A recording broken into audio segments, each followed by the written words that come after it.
Hello दोस्तों, मैं हूं लाखन। स्वागत करता हूं पीएटी की पाठशाला में। आज हम बात करेंगे रिस्पायरेटरी सिस्टम, श्वसन तंत्र के बारे में, जो कि पीएटी का सिलेबस में दूसरा लाइन है, बहुत महत्वपूर्ण है, दूसरा टॉपिक है। जैसे हम फिजियोलॉजी पढ़ रहे हैं, इंटरनल ऑर्गन्स के बारे में पढ़ रहे हैं उसमें, तो सबसे पहला अगर हमको पढ़ना है तो हम पीएटी रेस्पायरेटरी सिस्टम के बारे में पढ़ेंगे। पीएटी के लिए बहुत महत्वपूर्ण है। चलिए ज़्यादा देर नहीं करते हैं और क्लास को स्टार्ट करते हैं। ब्रीदिंग, श्वसन, ये सब होता क्या है समझ लेते हैं, उसके बाद पूरा डिटेल में इसको डिस्कस करेंगे। ठीक है, चलिए। तो सबसे पहले श्वसन तंत्र के बारे में आज हमको पढ़ना है। श्वसन तंत्र, इसमें दो चीजों को समझना पड़ेगा, एक तो श्वास लेना और श्वास छोड़ना, और श्वसन, एक को ब्रीदिंग कहेंगे, ठीक है, और श्वसन होता क्या है। तो श्वास अंदर बाहर लेना और छोड़ना, इसे कहेंगे सांस लेना। क्या कहेंगे? सांस लेना, ठीक है। और श्वसन, तो हम पहले सबसे पहले सोचते हैं श्वसन को, ठीक है। तो श्वसन क्या होता है? श्वसन ऑक्सीजन द्वारा कार्बनिक पदार्थों का ऑक्सीकरण करके, क्या? ऑक्सीजन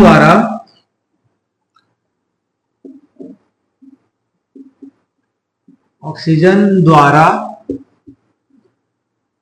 कार्बनिक पदार्थों का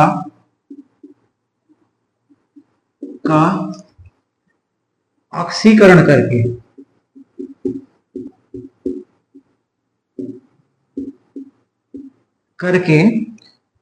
ऊर्जा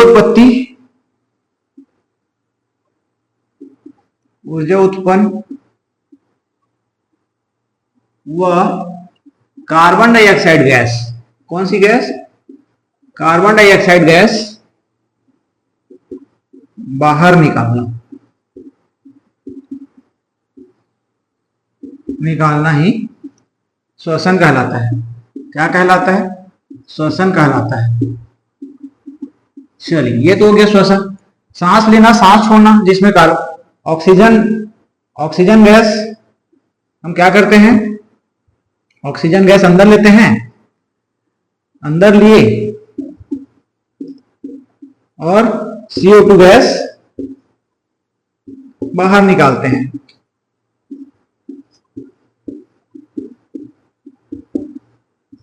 ये हो गया सांस लेना।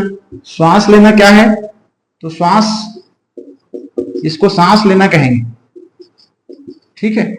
परंतु ऑक्सीजन के द्वारा कार्बनिक पदार्थों का टूटकर हमें ऊर्जा देना और कार्बन डाइऑक्साइड गैस को निकालना, इसे कहेंगे हम श्वसन, ठीक है। इसमें ऊर्जा मिलती है, ठीक है, ऊर्जा उपयोग करते हैं। और जब श्वसन होता है तो इसमें कौन से अंग के द्वारा होता है? तो सबसे इंपॉर्टेंट है फेफड़ा। श्वसन में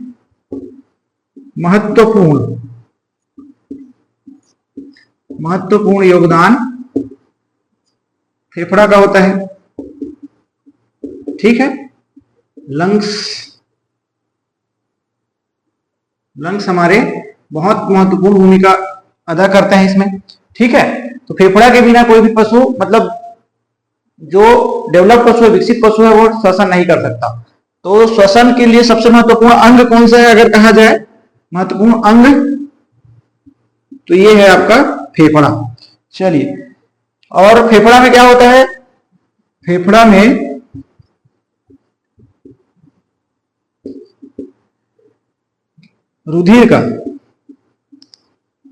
रुधिर से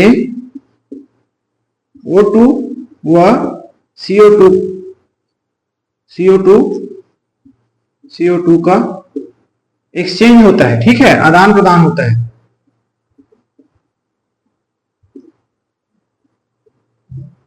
ठीक, चलिए, फेफड़ा और क्या काम करता है? तो फेफड़ा जो होता है आपका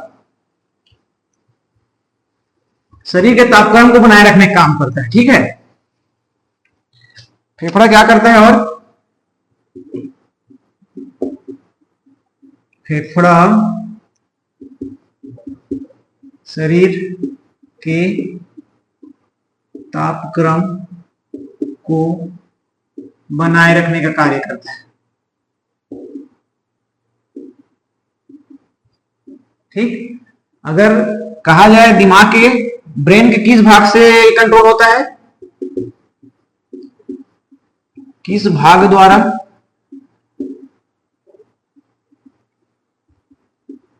नियंत्रित किया जाता है,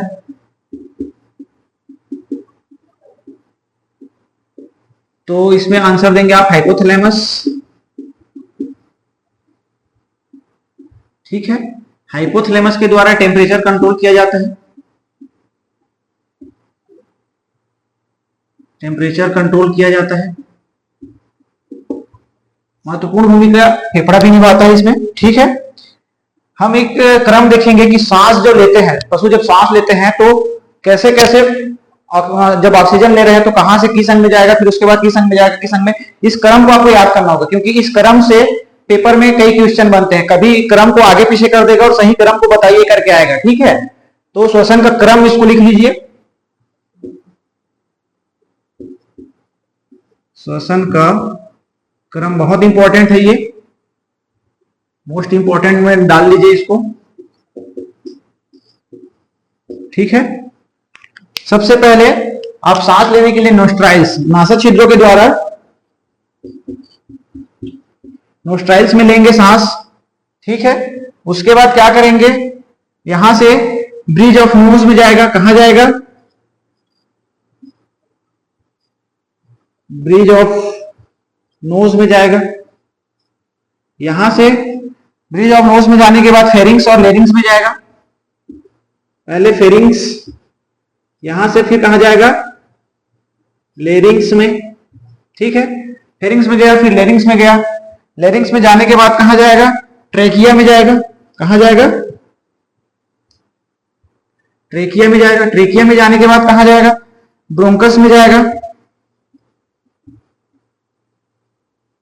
ब्रोंकस में जाएगा, ब्रोंकस।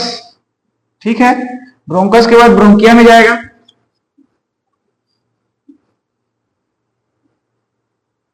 ब्रोंकिया में जाएगा।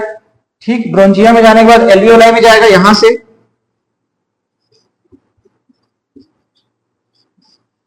एल्वियोलाई के बाद कहां जाएगा, यहां पे होता है गैसों का आदान प्रदान। कहां पे होता है, एल्वियोलाई में। ठीक है,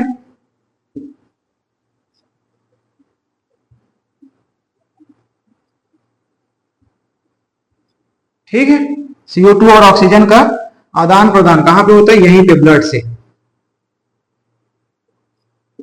तो ये चीज याद रखेंगे कि क्रम देख लो, पहले नोस्टाइल में गया, फिर आपका ब्रिज ऑफ नोज में गया, फिर फेरिंग्स में गया, फिर आपका लेरिंग्स में गया, फिर ट्रेकिया में गया, उसके बाद ब्रोंकस में गया, फिर ब्रोंकाई में गया, फिर एल्वियोलाई में गया। ठीक है, इन 8 का क्रम आपको याद होना चाहिए, क्योंकि इसको पेपर में डायरेक्ट पूछ सकता है, सीधा सीधा पूछ देगा कि हाँ, इसका क्रम को बिगाड़ देगा, ब्रिज ऑफ नोज को पहले दे देगा, फिर नोस्टाइल दे देगा, फेरिंग्स को दे देगा, लेरिंग्स को पहले कर देगा। तो आपको एक क्रम याद होना चाहिए कि सबसे पहले नोस्टाइल में जाएगा, उसके बाद ब्रिज ऑफ नोज में जाएगा, उसके बाद फेरिंग्स में जाएगा, उसके बाद लेरिंग्स में जाएगा, लेरिंग्स के बाद ट्रेकिया में, ट्रेकिया के बाद ब्रोंकस, ब्रोंकस के बाद ब्रोंकाई, ब्रोंकाई के बाद आपका एल्वियोलाई।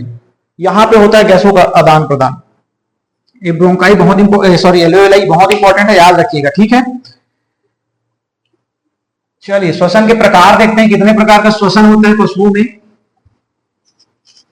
पशुओं में क्या, किसी भी जीवित जंतुओं में 2 प्रकार का श्वसन होता है। ठीक है, इसकी प्रकार की बात करूं मैं तो 2 प्रकार का होता है। पहला external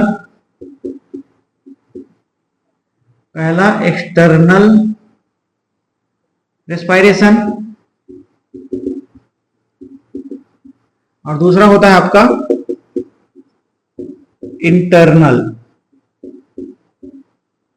respiration.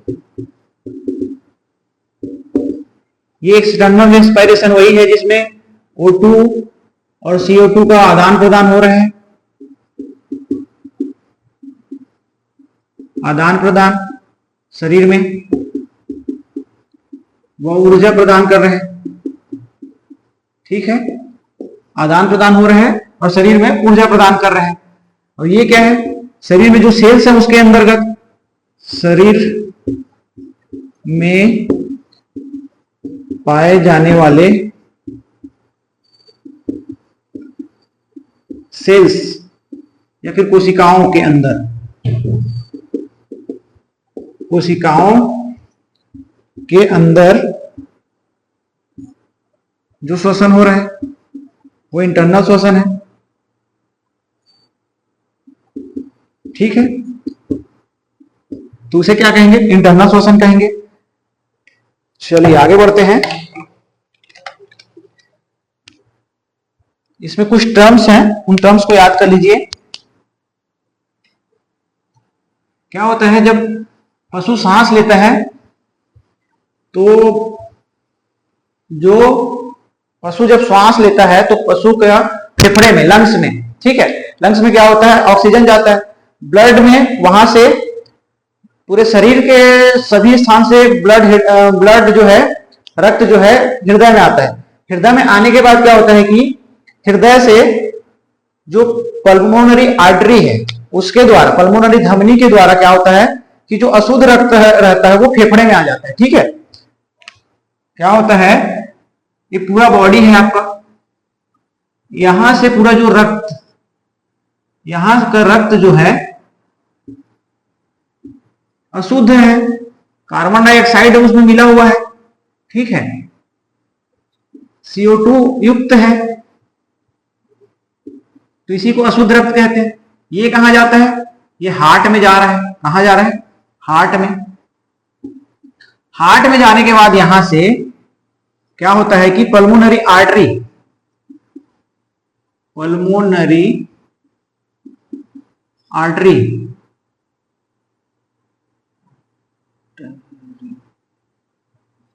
Pulmonary artery, pulmonary artery से कहां जाता है? ये लंग्स में आ जाता है। लंग्स में ये लंग्स क्या करता है? यहां पे एक्सचेंज कर देता है। यहां पे क्या होता है? CO2 और O2 का एक्सचेंज हो जाता है, बदल जाते हैं। अब यहां से पल्मोनरी वेन्स के द्वारा ये फिर हार्ट में चला जाता है, ठीक है, और हार्ट से फिर पूरे बॉडी में चला जाता है। ये ऑक्सीजनेटेड ब्लड है, ठीक है। यहां तक कौन लेके आया? तो यहां पे पल्मोनरी वेन्स रहता है, ये पल्मोनरी वेन्स जो है हार्ट में लेके जाता है। तो ये ऐसे एक्सचेंज होता है। कहां पे होता है? लंग्स में। लंग्स में भी कौन करता है? तो एल्वेओलाई करता है, ठीक है, याद रखना। तो यहां पे जो चेंज होता है ना, तो ऐसे घूम के पूरा, तो यहां पे जब कुछ टर्म आएंगे जिसको मैं लिखने वाला हूं, देखिए इस चक्र को बना लीजिएगा, आपका काम आएगा। बॉडी से ब्लड जो है, जो डीऑक्सीजनेटेड है, कार्बोक्सी हीमोग्लोबिन युक्त है, वो हार्ट में जाएगा। हार्ट से पल्मोनरी आर्टरी ले जाएगा लंग्स में, लंग्स से फिर हार्ट में, वहां पे चेंज हो, फिर बॉडी में जाएगा, ठीक है। तो चेंज कहां पे होगा? ऑक्सीजन वाला ब्लड ऑक्सीजन, कार्बन डाइऑक्साइड वाला ब्लड ऑक्सीजन वाला हो गया, ठीक है। चलिए इसको आगे बढ़ते हैं।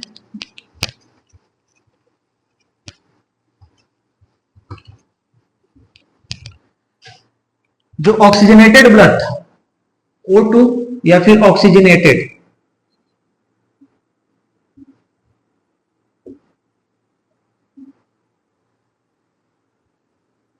ये जो ऑक्सीजनेटेड ब्लड था, O2 युक्त ऑक्सीजनेटेड ब्लड, इसे क्या कहते हैं? ऑक्सी हीमोग्लोबिन कहा जाता है। क्या कहा जाता है? Oxy haemoglobin, okay. ये हो गया पहला टर्म। जो ये कार्बन डाइऑक्साइड युक्त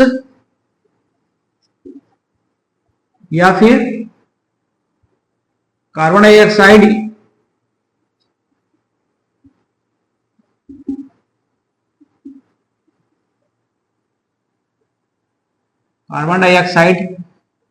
ब्लड में है, तो उसे क्या कहेंगे? ठीक है, डीऑक्सीजनेटेड, या फिर इसी को डीऑक्सीजनेटेड कहते हैं। इसे कार्बोक्सी हीमोग्लोबिन कहा जाएगा, ठीक है। क्या कहा जाएगा? Carboxy haemoglobin. ये जो ऑक्सीजनेटेड ब्लड है, ये सब कहां बहते हैं? धमनी में। पर एक अपवाद है, कौन सा? पल्मोनरी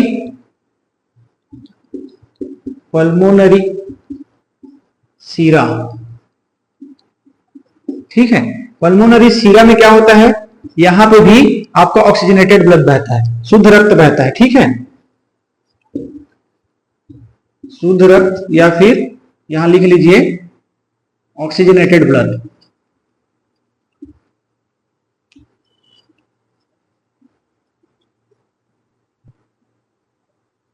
ठीक है, चलिए ये तो हो गया आपका। इसकी बात, ये जो आपका कार्बन डाइऑक्साइड युक्त ब्लड है, मतलब ये कहां बहता है, तो ये सब सीरा में बहता है। और एक अपवाद इसका भी है, इसमें जितना धमनी है सब में क्या बह रहा है, शुद्ध रक्त बह रहा है। ठीक है, परंतु जितने सिरे हैं सब में क्या बह रहा है, अशुद्ध रक्त बह रहा है। अब अपवाद क्या है, पल्मोनरी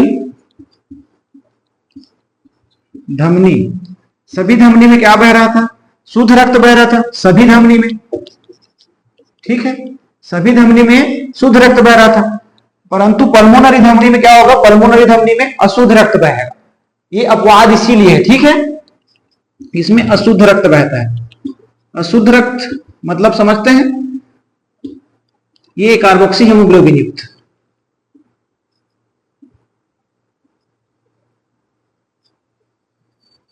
हीमोग्लोबिन युक्त। ठीक है, चलिए ये तो हो गया आपका, कुछ टर्म था क्या क्या होता है क्या क्या नहीं होता। जो पिगमेंट पाया जाता है ब्लड में, पिगमेंट लाल रंग दिखता है, कारण क्या है उसका, हीमोग्लोबिन है, हीमोग्लोबिन की वजह से दिखता है लाल रंग। ठीक है, चलिए आगे बढ़ते हैं।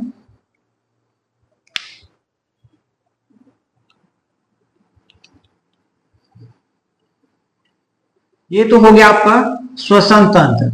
इस श्वसन तंत्र में क्या होता है, सांस जब लेते हैं छोड़ते हैं तो एनर्जी मिलता है, कहां जाता है कहां से आता है, इसमें से ज्यादा क्वेश्चन नहीं बनता है आपको। बहुत ज्यादा क्वेश्चन जो बनता है वो डाइजेस्टिव सिस्टम से बनता है और रिप्रोडक्टिव सिस्टम से, उसको बहुत डिटेल में पढ़ेंगे। तो इसके लिए धन्यवाद। वीडियो पसंद आए तो लाइक शेयर सब्सक्राइब कीजिए, अपने दोस्तों को भेजिए, और जो भी पढ़ना चाहता है, जिसके पास कोचिंग के पैसे नहीं है, चिंता मत कीजिए, हम हैं आपके साथ। आपको पूरी तरह से इसमें 100% तैयारी करवाएंगे, वो भी फ्री में करवाएंगे। और आप जब कॉलेज चले जाएंगे तो वहां पे पढ़ेंगे तो हमको खुशी मिलेगी। ठीक है, धन्यवाद।